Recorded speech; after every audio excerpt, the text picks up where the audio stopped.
Today on Son of a Binge, we have the wonderful Edvin Ryding. You may know him from The Young Royals on Netflix. He's also going to be in the new Hunger Games. And today we are talking about his starring role in A Life's Worth, which is this beautiful, gritty, and heartbreaking look at war. Hey, Edvin, thanks for chatting with me. Thank you, Reshma. Thank you. Okay, the way I like to kick this off is to have you kind of explain your show in 30 seconds or less. No Oh, pressure at all. Jesus. Okay. 30 seconds or less. I can't Yeah, tell if that's short or long. I, Uh, I can't either. okay. So it's a story set in 1993 in the middle of the war in Yugoslavia, in former Yugoslavia. And we follow four young soldiers and their colonel. Mhm. And their experience as Swedish soldiers acting under UN flag, trying to deal with every part of the conflict and trying to survive, Yeah. pretty much. And the story also follows the perspective of the local population, and it's powerful. You did it. I Did think I? 30 seconds. And then Wow! when I edit it, it'll really be 30 seconds. Yes, exactly. Okay, so Edvin plays Johan Strand or Johan. I said Johan. It's whatever you like, but Yeah. the Swedish pronunciation is you won. You won. You Okay. won. Edvin plays Johan Strand, and it is inspired by the experiences of the first Swedish UN battalion, like he said, during the Bosnian War in 1993. And I believe your director calls it the Forgotten War. Yeah, he does, and I think he's right about that. I certainly felt like when I read the script the first time, I really felt like, wow, I know nothing about this. Nothing. This is also based on Magnus Ernstrom's memoir, A Half Year, an Entire Life. So did you read the book before doing this? I did, yes. And we were very fortunate enough to have Magnus on set with us as a consultant. Oh, Uh, that's great. It was great for many reasons. One, he's very knowledgeable of this story, obviously, Yeah. because it comes from him. And he lived the life of these characters. He's also a very funny man, and it's great to have one of those people who can make everybody laugh while shooting a story like this. It's very easy to get caught up in the heaviness of all of it and the darkness, but he was amazing, and he's written a beautiful book. And he our first night with him, I think he did like a PowerPoint presentation about his Oh. experiences in this war, and showed some of his pictures that he himself had taken, and told us stories that not many people know, and it was very valuable to us, Yeah. I think. Yeah. I feel like anyone going into a military or army situation should have to, like, this should be required viewing, like to know what you're getting into. Because I think, and you can correct me if I'm wrong after doing this, I feel like not many people would choose to go to war. No, it's an interesting like question to talk about. You hear people talking about how they would love to represent their country, and how they would love to fight for their country and defend their country and be in war, and it's very much what my character in this series is about. He's very eager to just, shoot some guns, and it's he's so oblivious to whatever it is. And I mean, me personally, I have no experience of being in real war or being in a real conflict, but um so I can't answer for what it is, but the experience I had with this shooting the series and talking to the veterans and doing the work that we did, it's challenging in so many more ways than you can imagine, I think. So, what attracted you to this role and project? Well, so what happened was actually, all of us, when we went into the audition process, all of us went in to read for the same character, we thought. Oh, that's Um, interesting. yeah, because we all did the same scenes, playing the same character in those scenes. On the day in the room, Ahmed Abdullahi, our lovely director, would do tweaks, and he would go, you know, let's try one. Sorry, this might feel out of the, out of nowhere for you, but let's try one where you're like detoxing from morphine, and he would add Oh, these little like tweaks and pieces of the other characters and to just test us a little bit and see what he yeah. liked. When I was offered this, eventually after the auditions, I wasn't really offered a role. They just told me, they were like, we're thinking about you as either Strand or Kilpennen. Ooh. Yeah, and they were like, we're still thinking, but is there any one of them that you would prefer? And I immediately went, yeah, I'd love to play Strand because Yes. Yes. yeah, it was very, I decided very quickly. I didn't Well, think. you must have done the detoxing from morphine audition so well that they. Yeah. Yeah, it was fun. Yeah. I've never done morphine, or I've Oh not. gosh, no. I was No, like, is morphine like I haven't done like obviously like most drugs. I no, was like, is yeah, morphine like heroin? Because I have to say, how did no one notice how sick he was getting? Like that's the one thing that I was like, this man can hardly stand up. yeah. Well, I mean, I think the way we explained it to ourselves and the way we defended it for ourselves, was like, well, we were all there when we got shot by these RPKs, and that was traumatizing, and it's none of us are really sleeping, so it's I don't know, maybe he's just having a couple bad days. Yeah. Later on in the story, it becomes more evident what's really going Yeah. on there. So did you have to go through like a boot camp? Yes. So what we did was we had never met before. We never did any chemistry reads during the audition process, but we met up in central Stockholm. Our director told us to like pack a bag and meet me at this location, which was the central train station in Stockholm.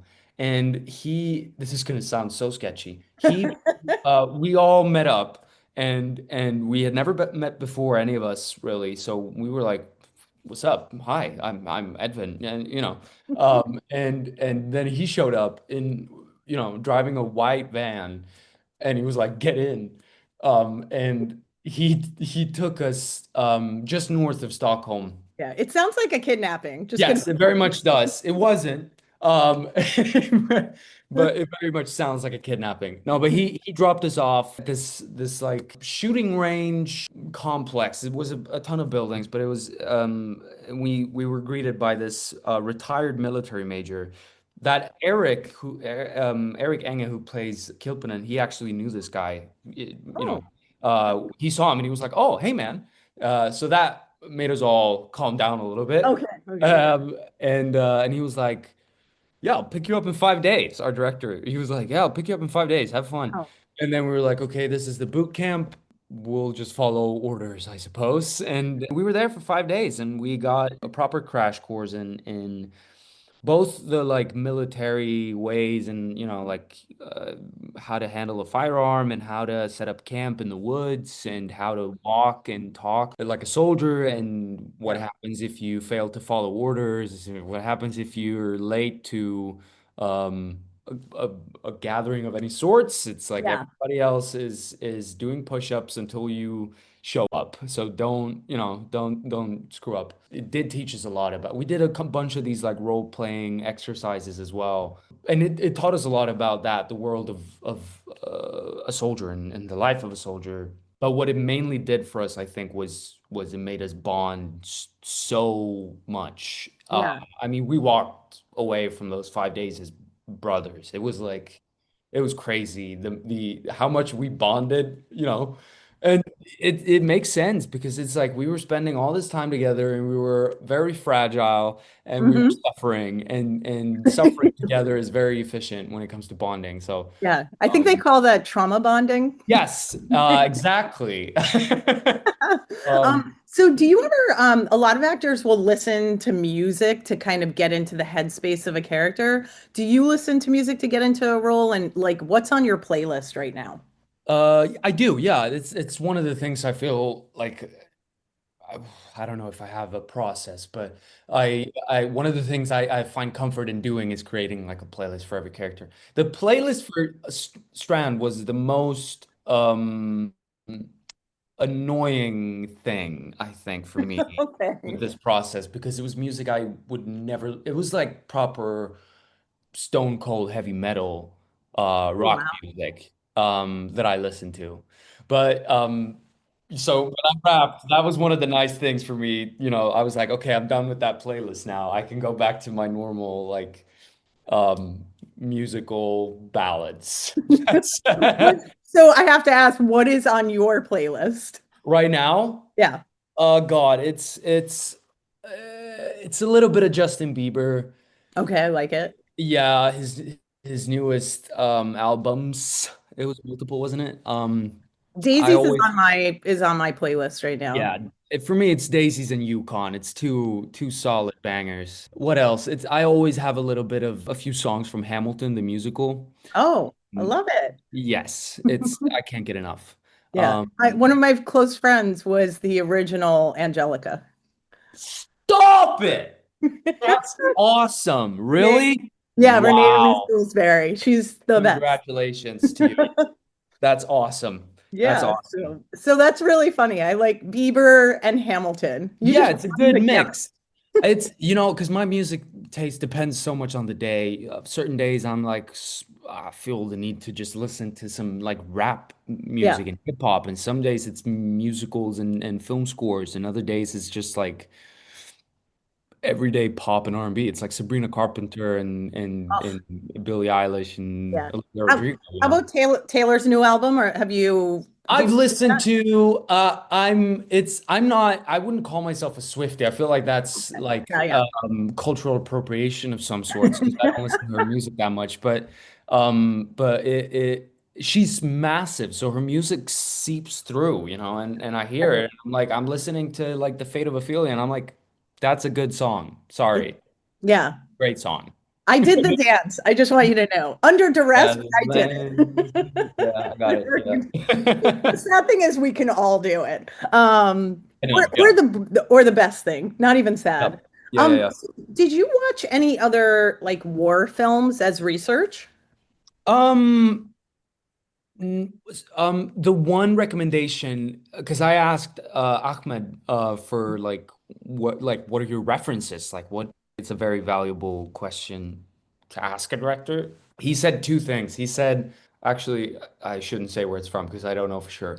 It's called um Kovadish Aida, Oh, okay. and it centers around it's set in the same time period in the same war, and it's about a translator who loses parts of her family in the genocide in Srebrenica. It's so powerful. It's such a good film, and so he told me to watch that, and I did, and I was very moved by it. And then there was a Swedish documentary about these Swedish UN soldiers called Tango Lima that I watched. But other than that, not very much. It was more. There's not a lot that like matches what your series does. Exactly. And it's that's what Ahmed told me as well. And he was like, it's this is too different from the other war films or war series that you will see.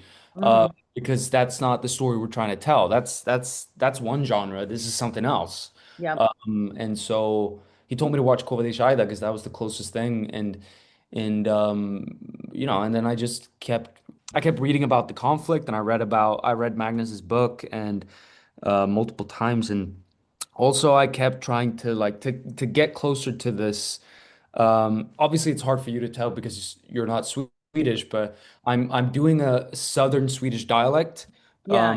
and which is not the way I normally speak. I had just done a film where I spoke with another Swedish dialect, so I was feeling quite done with dialects at the point. And then Ahmed went like, "You can have any dialect you want, except the one you normally speak in." And you're I like, just oh, went, "Oh my God, yeah, yeah, you're like, okay. Because, yeah, here we I go." don't think people realize they think it's so easy to speak in a different dialect, a different accent, but it actually takes like a significant part of your brain to Yeah, do it that. does. It does. And I've recently gotten to work with brilliant dialect coaches and what they taught me was like languages and accents. It's mainly like because when you if you don't know it, if you just face it, it's just a Mhm. wall of sounds. Yeah. It's a combination of how you move your tongue, your lips, and your jaw, and you just Yeah. have to create, sounds from that. And And then you have to act on top of that. That's the hard Exactly, part. Yeah. exactly. So it's about like doing a full workout with your mouth and then adding emotions on top of it. That's Yeah. the recipe. And that's not as easy as it sounds. No, not at Uh, all. yeah, but so I did a little bit of work on that, and like my character obviously is very narrow-minded and bigoted and simple in his mindset, I would say, when we first meet him, and it took some work to get closer to that as well. Yeah, that's a great description of him. Okay, so a slightly more serious but relevant question. With everything going on in the world, in Gaza, in Sudan, why do you think a show like this is so important? Like I told you, I feel like it should be necessary viewing for people because it educates you in 6 episodes. Mm. But with all the conflict going on in the world, I did feel like I was watching the news a little bit when I was watching this Mm. series. Why do you think it's so important right now? I think the most important part of this show is it's not the narrative has nothing to do with the war itself. It's about how the people are affected by the war. The show puts a lot of weight in the storyline of the locals and which obviously is the people that are most affected by this conflict. That narrative is important to carry with Yeah, you when you're reading all the news about what's happening in the world, in yeah, Sudan and in Palestine. It's because it's literal genocides, and there are a lot of interests yeah, involved in the conflicts and it's a rabbit hole to get into, but it's yeah, yeah. So media, it's the coverage and all of that, and it's important as human beings, I think, to remember that we're talking about and looking at other human beings. yeah, and to empathize, like that is Yeah, one thing that I think you were kind of saying this, you learn the story about everyone from yeah, the Muslims to the young soldiers, and you feel empathy for everyone. And I think what we need right now is probably more of that in the world without us going into a rabbit hole. Um, yeah, it's a very important project. yeah, And then switching over to the love story between Alma and Strand is like so yeah. innocent and sweet. Um, One of my favorites is when they're in captivity and they're like, "Are you going to die a virgin?" That Yeah, I know. made me laugh so hard. I was like, "Poor guy." It's like you're about to die. Why are you thinking about that right now? But that's I what you know. think about in his shoes, I think. Did you guys film anything that didn't make it in? Um, I'm sure we did. It's I know from like the top of my head. Most of the stuff that's not in there is even more like footage of these soldiers Oh, okay, okay. just chatting. I think with Strand and Alma, it's most of it is there. Hmm. Because and I'm happy about that because it's I feel like every step of that storyline and that arc is so important because she just gradually resets his mind pretty much. He goes into this and he's like, yeah, what's going on? Like, show me the gun and I'll follow the orders. And then he's like, whoa, these are like real people, and this is like family members fighting each other, and it's so much more, and I am in love, and I want to leave this and I want to choose her and I want to go to Sweden and I want stability for her and I want stability for us. Yeah. And I feel like he starts this as a boy and he ends up a man. yes, very much so. Yeah, And he's very, like very going to much take responsibility for another person, for their relationship. So it's like, it's a really nice arc. What scene was the most fun for you to film? And I have to say, Tony looks a bit like Zac Efron to me. I don't know. Am I? I am gonna text him that as soon as we are done with this call. That's hilarious. Yeah, the whole time I was like, I was going to do a side to side. I might do that in this podcast. Please do, please do. I agree with you. He's a very handsome man. He's a very, very handsome man. It's wow, the most fun scene to shoot. Good question. I'm just thinking about the most miserable scenes to shoot at the moment. Hang on.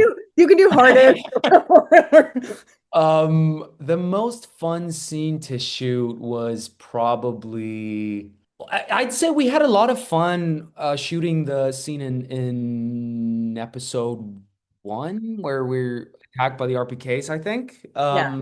That was fun. We were in Slovakia and the weather was great and it was like it was action and we were having fun. No, actually, you know which one it is. It's the wrestling scene. That was a lot of fun. That was a lot of fun. Yeah, Okay. they oiled me and Tony up. And we just he's obviously 10 times better than me at wrestling and stronger Yeah. than me. So he would always win. Oh. But we had a lot of fun. Amazing. All right, a few questions with the Young Royals and Yeah. Hunger Games. Yeah, yeah, Just yeah. quickly, I know you can't talk too much about it, but for Young Royals, is there ever a chance of like revisiting that series, maybe like middle-aged royals, or is it done?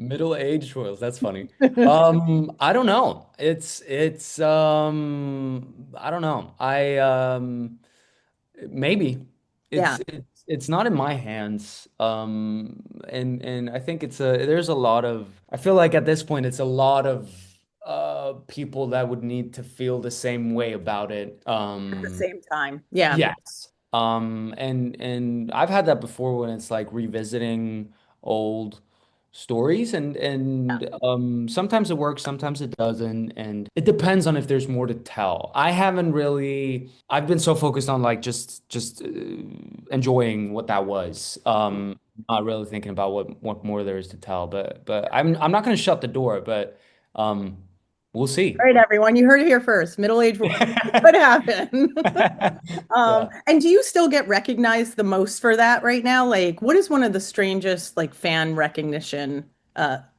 experiences you've had? Strangest, I don't know. It's definitely the one I get recognized for the most, I'd say. Um, I don't know, just like being recognized in different play. It's like I was recognized in like Indonesia, and I'm recognized in the U.S. and I'm recognized in here in Germany, and it's just baffling to me how widespread this show became, and it made me Amazing. feel very proud of it. Yeah, yeah. Yeah. Okay, Hunger Games, you're going to be playing Vitus. Am I saying Vitus. Vitus? Vitus. I Yeah, was going to go with Vitus. yeah. You'll be playing Vitus in the Hunger Games, Sunrise on the Reaping. This cast is amazing. There's Yeah. you, Al Fanning, Ray Fiennes, Kieran Culkin, Glenn Close. Like you're working with actual legends here. Yeah, I know, yeah. So, who are your like? What can you tell us? Like, who are your scenes mostly with? Um, Let me just say this. My Mhm. most of my scenes are with Vitus's sort of other half, Iris. Proserpina, which is played by Iris Apatow, who I now consider a very close friend. She's lovely, Yeah. and we're having a lot of fun. Uh, Okay, great. yeah, but so I without to not spoil anything, I would say Yeah. Iris. Okay, and you don't have to say yes or you could say yes or no. Does Vitus and Iris's character find love in a hopeless place, or are they just buddies? Good question. You know what? I have an answer for this, but I think it's funnier if the audience can interpret that their own Okay, way. okay. And then this is the final question. And I know like you can't really say. So all you have to do is blink once if it's true. There's a rumor that Jennifer and Josh make a cameo. Please, come on. You don't, I, do you think I know enough about this production for that to, no, I don't, I They wouldn't can't even say, tell you. I could, hey, I'm oblivious. I love it. And did you read the original Hunger Games books? Because that's like one of my favorite series. I actually have one of them right behind me. Oh, It was funny. My little brother, when I got the part, he just went on and borrowed all of the books from his school's library, which I found very sweet. And so he started reading them, and I was like, maybe I should do that too. yeah. And so I did. So yeah, I did. Yeah, yeah. Okay, to wrap, what shows are you binging yourself if you have time right now? Well, with the time, you know what I'm doing? I find it very hard to consume like really good writing Yeah. because it just travels me to a different place, and I feel like I need to stay put where I am. So I got to give a shout out to Swedish Survivor. Ooh. Awesome show. So I'm binging that. I'm also I just finished looking at the latest season of Only Murders in the Building. Oh, so Uh, good. so I good. still have the last season watched too. Oh, it's amazing. Go watch it. It's good. It's really good. And what else? Last night I saw the Charlie Sheen documentary. That's That's amazing. yeah. You're like Swedish Survivor and Charlie Sheen. I would Yeah. love to see those two things combined, to be honest, That's hilarious. Charlie Sheen in Survivor. That's a good right? pitch. Yeah. And then the last movie that made you cry on an airplane. Ooh, good question. Does it have to be a movie? No, it can be a series too. The freshest one in my mind is watching um watching the funeral scene in Succession, the latest season. With the dad. Yeah. Uh, And that was really hard to watch. yeah, I'm watching Kieran Culkin do a brilliant performance. That was heartbreaking. Yeah, that's amazing. Okay, so A Life's Worth premiered October 30th on Viaplay and is available weekly until November 27th. And then I guess to wrap, what's next for you? Are you manifesting working with any actors? People love to manifest things, so let's try it. Yeah, I'm manifesting a ton. I'm fully focused on my work here in Berlin right now. And then I haven't been home in like 3 months. Ooh, So I'm excited to get home and relax a little bit. And then I have some stuff lined up, and yeah. I'm very excited for that to come through. Okay, all And right. and I'm keeping the manifesting going, you Yeah. know. And he's like, I'm keeping the manifesting in a box and not And telling. close to my heart. Yeah. I love it. I love it. All Yeah. right. Guys, check out A Life's Worth on Viaplay. It is really beautiful. Edvin does some really gorgeous work in this, and it will make you cry. So don't watch it on an airplane. Edvin, thank you so much. Do you have Oh any yeah. final words? Thank you, Reshma. Thank you very, very much. And yeah, go watch A Life's Worth. It's I, a beautiful show. it's awesome. It will make you cry Yeah. nonstop. Amazing. Thank you so much, Reshma. Edvin, thanks so much. I'm going to Thank tell you. Renee you're a big fan of Hamilton. Yeah, please do. Please, please do. All right. I also just watched her in A House of Dynamite, and she was brilliant. Oh, Um, I haven't uh, watched her in that. Uh-oh. Let's talk get later. on it. All right. Bye, guys. All right, thank you. Bye.